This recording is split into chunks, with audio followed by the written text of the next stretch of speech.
So this is our new connection to our washing machine. So this is the plumbing work, and this is where we agreed on connecting our washing machine. So this is what we have here.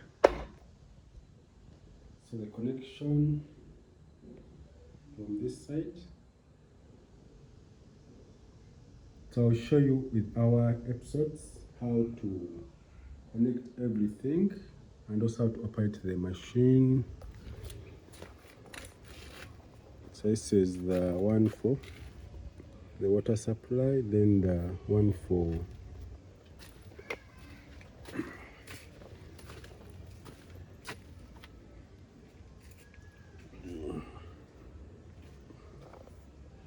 Thanks for watching. If this video is helpful, please subscribe to our channel.